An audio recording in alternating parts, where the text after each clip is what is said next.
Bon, c'est pas trop mal, notre jeu commence à prendre forme petit à petit, mais comme vous pouvez le voir, c'est pas très agréable visuellement, notamment pour l'affichage des scores, etc.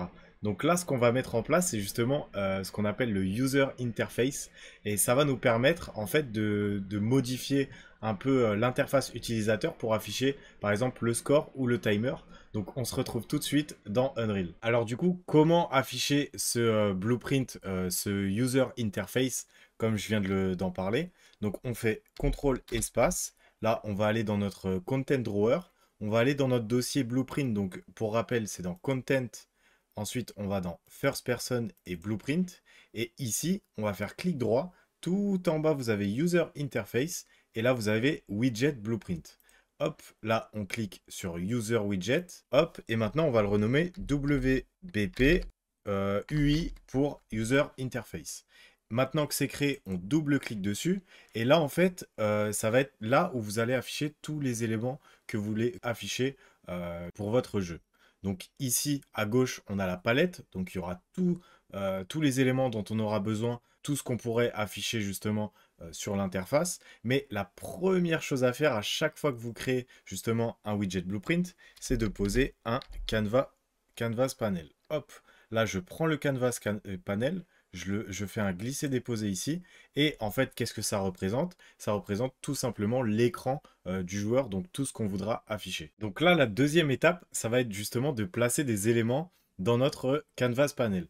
Donc, qu'est-ce qu'on pourrait intégrer en premier? On pourrait par exemple mettre, on va mettre du texte. Donc on va mettre du texte, voilà, classique. On va renommer ça ici, on va le renommer, on va mettre euh, haut, j'arrive pas à écrire, on va mettre haut gauche. Et ensuite, comme vous pouvez le voir, il y a une sorte de petite fleur ici. Et cette fleur, en fait, ça va être là où notre texte sera affiché. Donc, il va partir de ce point-là. Et ensuite, on va lui donner des informations en termes de mesure ici. Donc là, ça va être mis en haut à gauche. Et par exemple, si justement ici, je fais dupliquer, donc je clique ici, je fais CTRL D. Hop, là, on aura encore un texte en haut à gauche. Celui-là, on va le mettre au droite. Comme ça, je vais pouvoir vous expliquer le fonctionnement justement ce qu'on appelle des anchors. Donc là, c'est ici. Et en fait, si je sélectionne au droite et que je vais prendre ce petit carré blanc en haut à droite, ça va le mettre ici. Sauf que là, il est resté ici. Pourquoi? Parce que ici, nos positions ne sont pas réinitialisées. Donc on réinitialise la position X, on réinitialise la position Y. Et là, on peut redéplacer notre texte là où on le souhaite. Et du coup, là, par exemple, si on enregistre et qu'on fait play, il n'y a rien qui est affiché. Pourquoi? Parce qu'en fait, il faut que dans notre game mode, à chaque fois qu'on lance le jeu, ça affiche notre blueprint. Donc déjà, on va faire clic droit, Event, Begin Play. Hop. Event Begin Play, pour vous rappeler, c'est tout simplement le trigger qui va se lancer à chaque fois qu'on appuie sur Play. Donc là, on va tirer un câble et on va faire Create Widget. Voilà, Create Widget. Et dans ce Create Widget, nous, on va sélectionner justement le widget qu'on vient de créer. Donc c'est WBP underscore UI. Ensuite, là, si on fait compiler et sauvegarder et qu'on lance, ça ne va pas l'afficher parce qu'en fait, une fois qu'on l'a créé, il faut qu'on l'ajoute justement au viewport. Donc, on va tirer un câble d'ici et on va écrire add to viewport. Voilà, nickel. Et donc là, ce qui va se passer, c'est qu'à chaque fois qu'on va lancer le jeu, en fait, le blueprint, le widget blueprint va s'afficher. On va tester ça tout de suite. Hop, et là, on peut voir que au gauche et au droite, ça fonctionne. Et du coup, maintenant, on va voir à quoi servent ces anchors. Donc, dès qu'on va appuyer sur play, là, par exemple, si je modifie la taille de la fenêtre, on peut voir que ça reste bien en haut à gauche et c'est vraiment, en fait, ça s'adapte à l'écran. Donc ça va vraiment servir à ça, les encres pour les textes ou les images, etc. On pourra centrer, on pourra par exemple centrer aussi des images, etc. Donc ça, c'est vraiment hyper utile. Et donc nous, pour rappel, ce qu'on voulait, c'était afficher notre score. Donc ici, là, on va pouvoir supprimer ce texte au droite, hop. Et ici, on va nommer ça score, hop. Donc on le renomme à droite ici, score, deux points. On fait clic gauche n'importe où. Et là, par exemple, déjà, je vais le repositionner un peu mieux. Là, à mon avis, ça sera un peu petit, donc on va aussi augmenter la taille du texte. Donc on va dans Font, et là, dans Size, on augmente un peu. Je pense que là, c'est pas trop mal. On va faire compiler play pour voir. Nickel. C'est un petit peu trop gros, je vais baisser un peu. Voilà, parfait. Je pense que 64, c'est nickel. Voilà, parfait. Maintenant, nous, ce qu'on veut, c'est justement que le score, du coup, s'actualise en fonction de notre score en tant que joueur. Donc, pour ce faire, déjà, on va renommer ça ici. Donc, le texte qu'on a mis ici, on va renommer ça, on va l'appeler score. Ah, j'arrive toujours pas à écrire. Score, voilà. Et ici, en fait, à droite, on va cocher is variable. Is variable, ça veut tout simplement dire que on pourra modifier justement ce texte un peu plus tard et on en aura besoin tout de suite d'ailleurs. Donc on coche is variable, on va dans graph et là en fait vous aurez quelques triggers, quelques events et en fait on va tout supprimer tout simplement. Et là, ce qu'on va faire, c'est prendre la variable score, on va faire get, et ensuite on va tirer un câble et on va faire set text, et on sélectionne celui-là, là, set text text. On clique dessus, on va avoir besoin du coup d'un trigger, d'un event, et l'event qui ressemble un peu à event begin play pour les widgets blueprint, c'est event construct. Donc on fait clic droit et on tape event construct. Voilà, parfait. Et là, on clique ici. Et maintenant, le texte ici, on peut le modifier. Donc, ce qu'on va faire, c'est qu'on va faire test, hop, test, changement. Voilà. Là, maintenant, on compile, on sauvegarde et on lance. Et là, on voit que ça a changé notre texte. Donc, nickel, ça fonctionne bien. Sauf que nous, maintenant, c'est qu'on veut que ce soit le score qui soit affiché. Donc, déjà, nous, on va supprimer event construct. On va faire clic droit et on va chercher un custom event, un peu comme tout à l'heure. Et celui-là, on va l'appeler update score.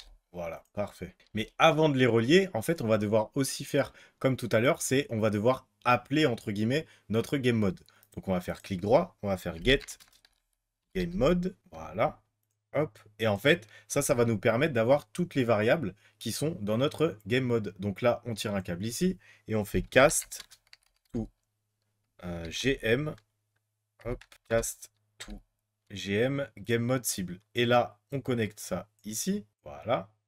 Là, je vais un peu les espacer. Et là, du coup, enfin, on va pouvoir appeler notre score. Donc là, on va chercher notre variable qui s'appelle getScore. Voilà. Et là, on va la connecter au texte, tout simplement.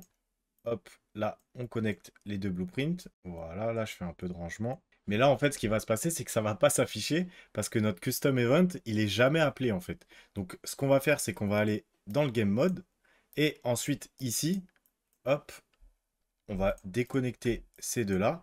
En fait, ce qu'il va falloir faire, c'est que, justement, le blueprint s'update en temps réel. Donc, on va cliquer ici. Hop, on va faire promote to variable. Ça va nous créer une variable du coup de type blueprint user interface qu'on va renommer user interface. Voilà. Donc là, on connecte ici et ici. Une fois qu'on a fait ça, du coup, il va falloir appeler notre custom event. Donc le print string de tout à l'heure, on le supprime.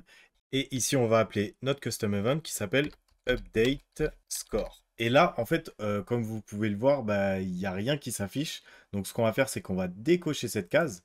Voilà, et là, on va pouvoir le voir. En fait, cette case, elle permet de faire le tri pour pas afficher trop de fonctionnalités d'un coup. Elle a une certaine logique qui fait en sorte que ça va vous afficher tout ce qui est, entre guillemets, compatible avec ce que vous êtes en train de faire. Mais des fois, c'est un peu mal, c'est un peu mal fait. Donc, ce qu'on va faire, c'est qu'on va décocher cette case. Et là, on va pouvoir avoir notre fonction update score. Et dans target, du coup, on va justement, on va cibler notre user interface. Voilà, on fait compiler, tac. Et là, si on fait play et qu'on va prendre notre petite arme et qu'on tire, comme vous pouvez le voir là, c'est connecté à notre variable qui gère les scores justement. Donc si je retire dessus, hop, ça ne rajoute pas. Si je tire sur la deuxième, ça fait 2. Et là, ça fait 3. Donc nickel. Sauf que nous, ce qu'on voudrait en fait, c'est que ça affiche le mot score, puis notre score. On ne veut pas que ça affiche le chiffre directement. Donc pour ce faire, on va aller dans le widget blueprint ici, hop, que je vais sauvegarder d'ailleurs. Et déjà, ça, on va pouvoir le supprimer. Et en fait, ce qu'on va faire, c'est qu'on va appeler du coup une node qui s'appelle append. Hop, là, je décoche ici. Là, append string, voilà, parfait, nickel. Donc en fait, append, c'est tout simplement une fonction pour afficher du texte, pour combiner en fait des mots, tout simplement. Donc le premier mot, ça va être score, 2 points. Et le deuxième mot affiché, ça va être notre score. Donc on connecte tout simplement notre score, notre variable score ici. Et là, normalement, si tout se passe bien, si je fais play, hop, là, je prends mon arbre, hop, c'est tout bon. Ça affiche bien le score plus le chiffre. Là, le code fonctionne, mais on pourrait faire un petit peu plus simple. Donc pour ce faire, on va supprimer du coup cast2 ici. On va supprimer aussi ça. Et on va même supprimer ça. Voilà, nickel. Donc en fait, ce qu'on va faire, c'est qu'on va du coup intégrer une variable dans notre custom event. Alors pour ce faire, on va aller cliquer sur update score. On va appuyer sur le petit plus ici. Et là, on va choisir integer. Voilà. Et là, on va l'appeler du coup euh, score custom event. Voilà, nickel. Et là, en fait, on va connecter notre score au custom event. Voilà, parfait. Sauf que là, ça ne va pas marcher parce que le score custom event, c'est une variable qui n'est pas programmée en fait. Donc pour la programmer, on retourne du coup dans notre blueprint game mode. Et là, comme vous pouvez le voir, dans update score, là, le custom event qu'on a appelé dans notre game mode, en fait, on peut justement connecter notre variable score à notre custom event. Et là, si on fait compiler, sauvegarder et qu'on fait play, on va prendre notre arme et on tire dessus. Voilà, parfait. Donc là, ça fonctionne avec un code beaucoup plus lisible, tout simplement. Et donc nous, ce qu'on veut, c'est que dès qu'on atteint justement toutes les cibles, dès qu'on a placé toutes les cibles et qu'on a réussi à tirer sur chacune d'entre elles, on veut qu'on gagne. Donc pour ça, il va falloir avoir le nombre total des cibles présents sur la map. Alors pour ce faire, c'est assez simple. On va créer une nouvelle variable qui va s'appeler score maximal. Voilà, on va faire score maximal. Voilà, on fait entrer. Ensuite, on va tirer un peu vers l'arrière l'event begin play et on va faire get all actors of class. Voilà, parfait. Et là, en fait, on va choisir justement get all actors of class. Ça va justement lister tous les acteurs qu'on va choisir au préalable dans cette liste juste ici. Donc nous, on veut qu'il compte tous les acteurs qui s'appellent BP cible. Voilà. Donc là, ce qu'il va faire, c'est qu'il va lister tous les acteurs. Ce petit logo-là, en fait, ça, c'est tout nouveau. Mais en fait, ça va justement... ça s'appelle un array. En fait, un array, ça va nous permettre de lister tous les acteurs qu'on a sélectionnés ici. Donc nous, on aura besoin d'une fonctionnalité supplémentaire qui s'appelle length. Hop, length. Voilà, parfait. Donc on va reculer encore un peu ça ici. Et maintenant, on va réappeler notre variable et on va cliquer sur set score maximal. En fait, ce qui va se passer, c'est que dès qu'on va lancer le jeu, hop, là je connecte ça ici, dès qu'on va lancer le jeu, déjà il va lister tous les acteurs. Ensuite, il va les convertir en chiffres. Et ensuite, il va du coup modifier notre variable qui s'appelle set max score. Donc pour vérifier justement s'il affiche bien le nombre total de cibles présents sur la map, nous on va faire un print string, voilà, parfait. Et ensuite, on va lier du coup notre variable dans le mot à afficher. Voilà, parfait. Et maintenant, on compile, on sauvegarde, on fait play.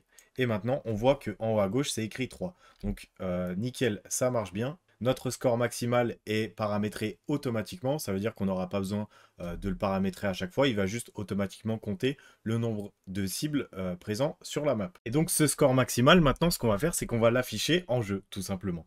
Donc pour ce faire, on double-clique sur notre fonction, notre custom event qu'on a appelé update score. Donc on double-clique dessus. Et là, on va réajouter une input et on va l'appeler score maximal. Voilà, parfait.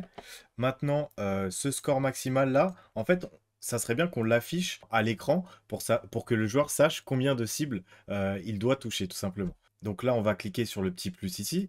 Hop, ici, on va mettre un slash, hop, on va réappuyer dessus, et là, en fait, on va connecter notre variable score maximal ici, mais là, ça va pas fonctionner, vu que dans notre game mode, on n'a pas mis la variable maximale. Donc, on fait hop, get score maximal, voilà, et là, c'est tout bon, normalement, si on fait play, on va tester ça tout de suite, voilà, 1 sur 3, 2 sur 3, 3 sur 3, c'est parfait. Une fois qu'on a fait ça, maintenant ce qu'on veut, c'est que dès que le joueur justement touche toutes les cibles, on va lui afficher un écran justement où on va le féliciter, on va dire bravo, tu as touché toutes les cibles, ou alors fin du jeu, bravo. Donc pour ce faire, on va se rendre du coup dans le game mode cible. Ensuite, après le update score, on va mettre une branche, voilà.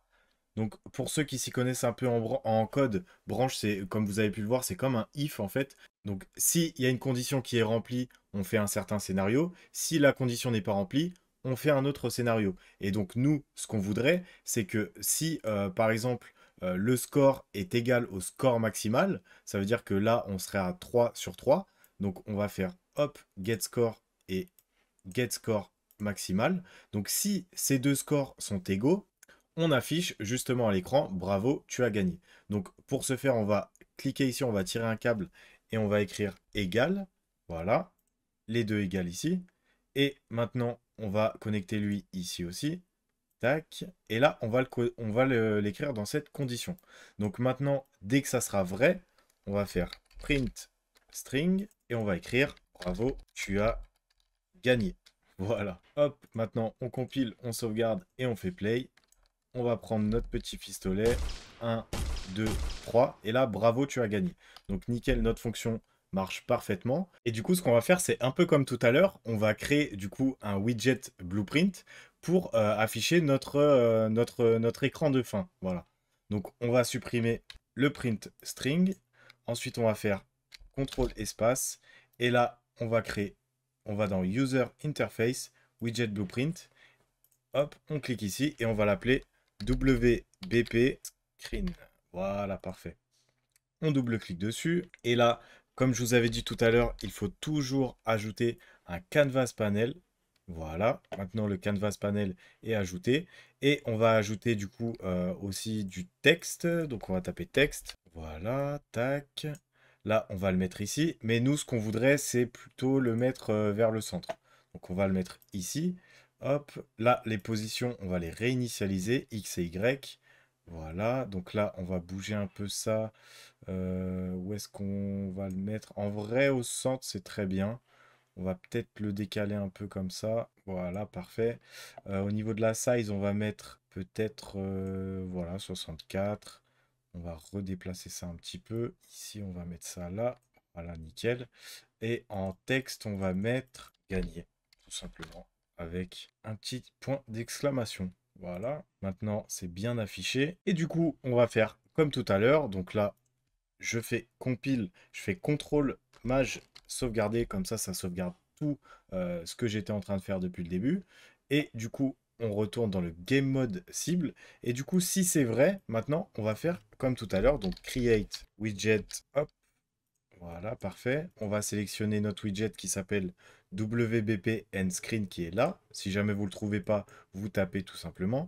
Et là, on va créer aussi Add to Viewport. Voilà, parfait. Et la target, on va la connecter aussi.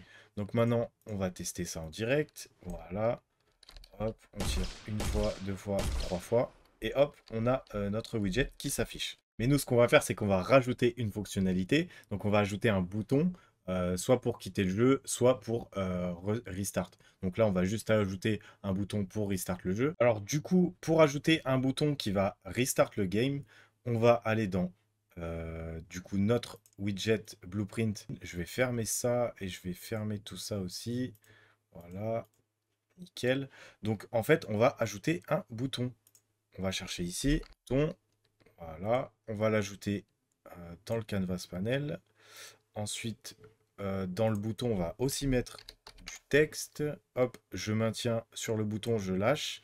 Et là, on va voir qu'il y a du texte justement sur notre bouton. Notre bouton, on va le mettre aussi au centre. Voilà, on réinitialise toujours les valeurs ici. Ensuite, on va modifier un peu la position Y. On va le placer ici. En X, on va le placer par là. Voilà, parfait.